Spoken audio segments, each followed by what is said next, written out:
Hello, good morning everyone. Good morning Tim, Alison, David, Jeff, Chris. Good morning everyone. Good to see you. Welcome to our last coffee chat. Hope you're all awesome and well. Hope you had a good weekend. Yeah, to be honest, whoever that is in probably in the mentoring group, told me you don't trust Labor. Well, I don't trust any of the buggers, to be honest. None of those politicians are trustworthy when it comes to our super folks. They're all bloody menaces. Andy and I say this all the time. Our number one wealth eroder, unfortunately, in Australia and many places, are bloody politicians. They change the rules all the time. They make up new taxes. They change the rules. They absolutely become financial menaces when it comes back. Got some feedback, have I? Yes? Let me know, folks, is there something weird going on with my microphone? Alright, let me see here.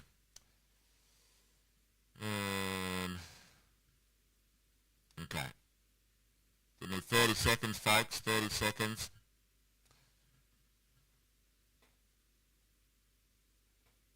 Don't be long, stick with me.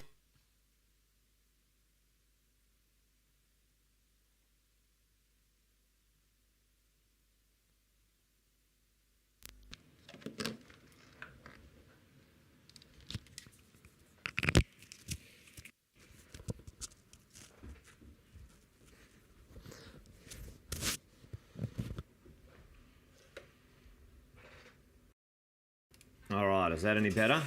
Tell me. Let me know. Get rid of that because I don't need it any better. That sounds like a robot. All right, tell me, folks, is that any better? I've changed microphones. Maybe something's gone astray there. Thank you. Beautiful. Anyway, there you go. Some technical difficulties that I didn't know I had. Anyway, good morning. Good to see you. We were talking about the number one menace, weren't we? About who messes with our wealth, our money, more than anyone else in our financial system, and that's the politicians, folks. Politicians, and Andy and I have said this many times that they're the ones who can mess with our mojo a bit. And I wanted to talk to you about something that I saw just recently that might spark a little bit of controversy, potentially something we need to think about. Anyway, our super is something we need to think about as we go along, right? Most of us know this. Hey, good morning. David, Tim, Alison, Kevin, Jeff, Shashank.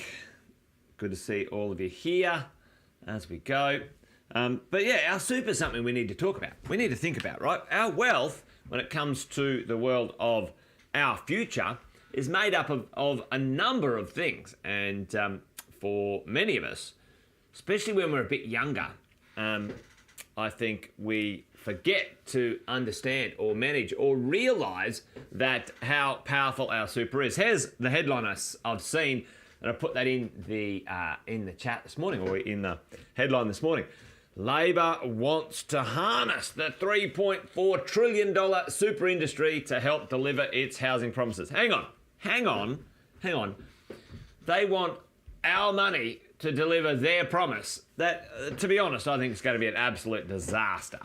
You know, when have they ever been involved in a housing initiative that's delivered better stuff? I mean, they can't even improve the system that's in place already, and now they're saying, all right, let's build 1 million houses or 100,000 houses or whatever it was in the budget.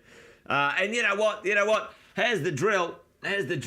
You know, instead of us putting it in our budget, you know, instead of us, managing our fiscal responsibilities better, you know what? We're just going to put our hand in the cookie jar and use your money. Yeah. Oh, Alison, you're dead right.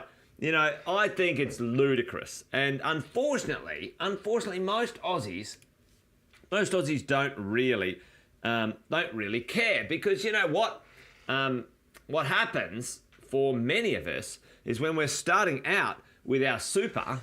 Tell me, when you were these ages, kind of like, let's say 18 to kind of, even 18 to 40, let's call it 20 to 40. The first 20 years of your life, super. Tell me in the chat, what did you think about super? What happened to the future fund? Exactly, Tim. Let's build housing. No, let's build, energy security. Let's build infrastructure. Let's build, like seriously, folks, seriously. Like they've caused the problem. The government's caused the problem with housing. They launch a bloody APRA investigation. Absolute turkeys. They bash the brokers who are the best people in the finance world. Banks, talk about thieving. Banks got fined hundreds of millions of dollars because they were taking money from dead people. I mean, seriously, And then, the government says, oh, yeah, no, that's all right. Let's just sweep it under the carpet and let's have an attack on good, young, and anyway, not young, but good, keen, by and large, really honest, hard-working finance brokers who are trying to do the best thing for their clients, attack the financial planning industry, then blow up the supply chain of money and lending. So then our property supply dwindles. They chase away, international investing in the country. So no one wants to invest here because the tax regime is so onerous. And they wonder why we sit here right now, 5 years later, 8 years later, 10 years later, and we've got no houses. Wake up and smell the roses, you lot. Oh, my Lord. I'm a bit fired up this morning, folks. The government, they're absolute muppets when it comes to this stuff. But let's stick to the plan. There you go. Tim was like, I didn't think much of my super when I was young. It was only a small amount. Exactly. That's what happens. Tell me, anyone else, what did you think of your super? Or did you even know what super was when you were like, young, when you first started out, 20 years old, 30 years old?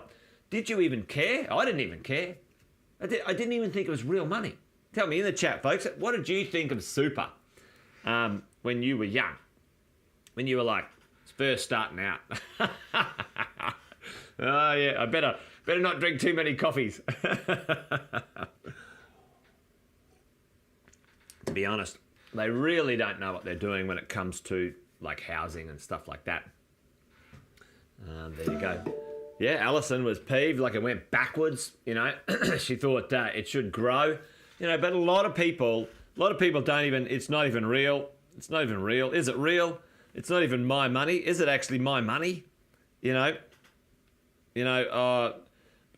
cares?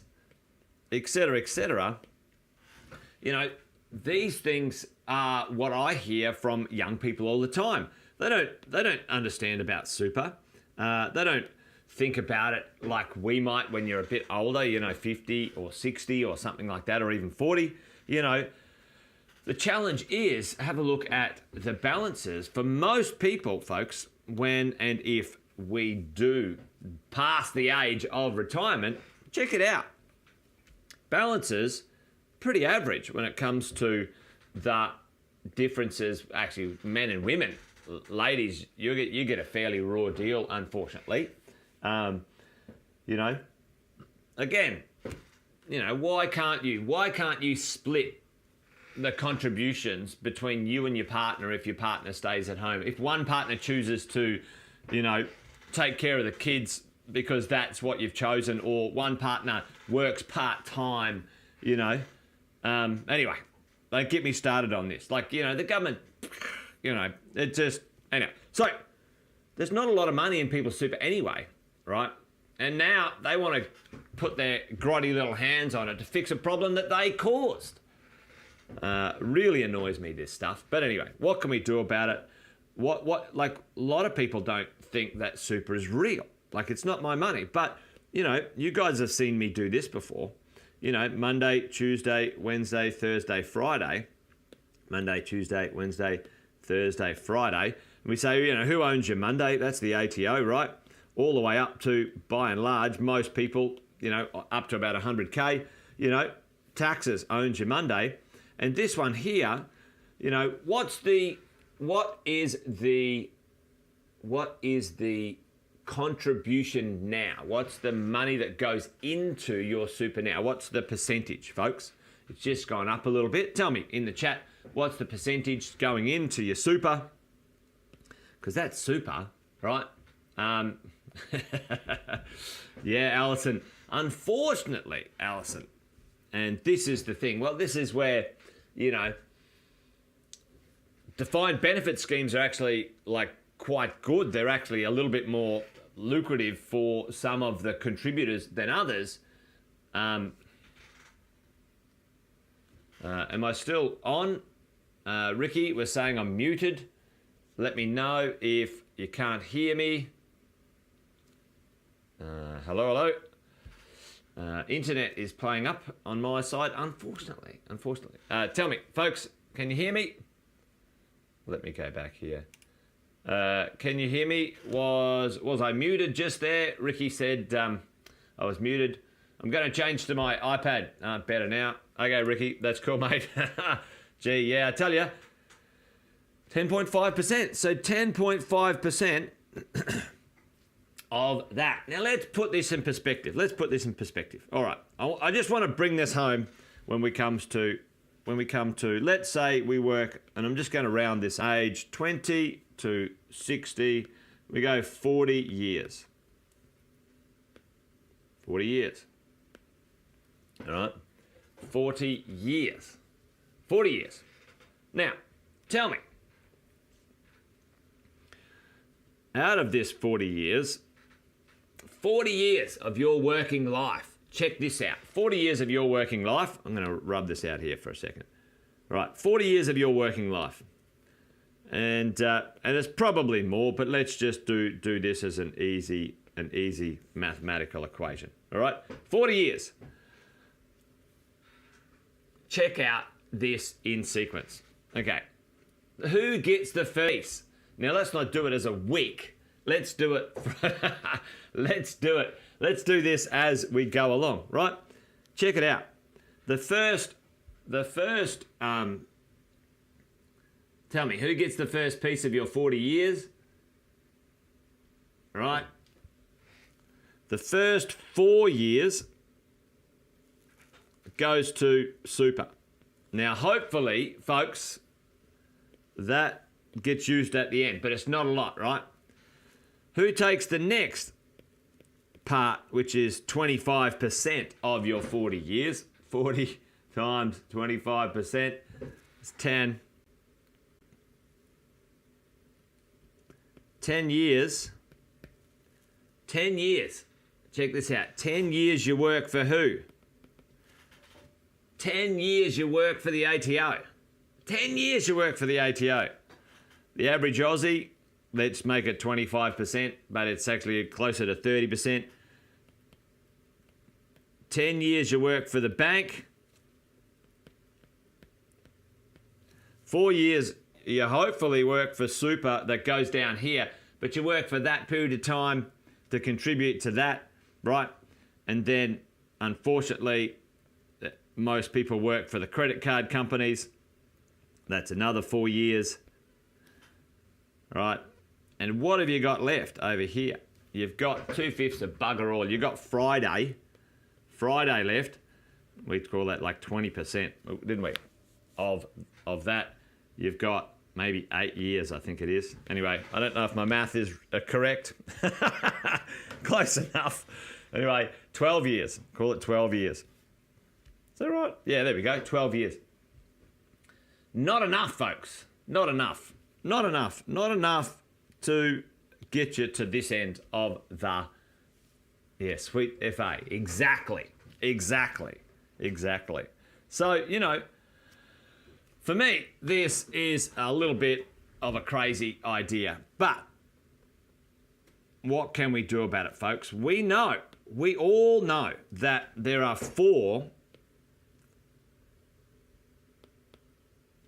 let's do the main three. Let's do the main three streams of wealth, right?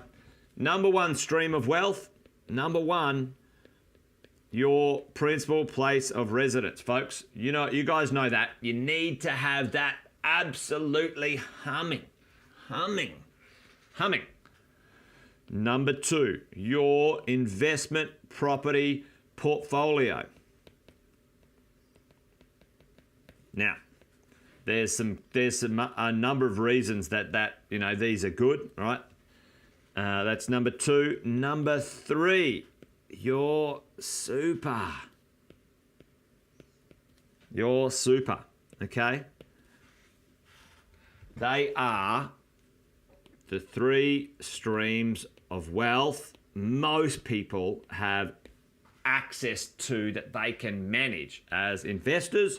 And there's a 4th, which is for entrepreneurs and business owners, obviously business wealth. And there's a bunch of benefits there, right? But, folks, for all of us, what are you doing about all of these, right? What plan do you have for all of them? Because I know what I've done with my stuff. I control my own super. I invest it my way. And thankfully, there are some people in the system that understand that our super is for us and our future. Like, how's that? The rules are, if you set up a self-managed super, there's so many rules around making sure you invest it. It's for that person's future. It's for that person's retirement. There's all these rules. You can get in trouble. You can get fined. But no, don't worry about that. Don't worry about the rules. When the government stuff up, don't worry about the rules. Don't worry about making it for Jason's future or, someone else's future. Don't worry about that. We stuffed up. We've got a problem with housing.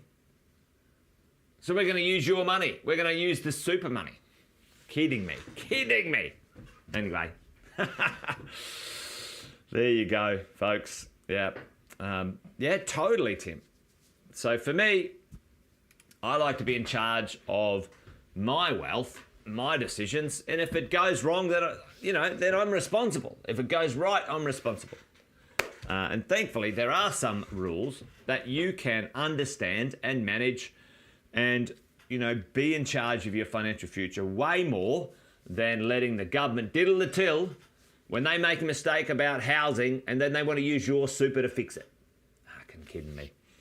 Anyway, folks, there you go.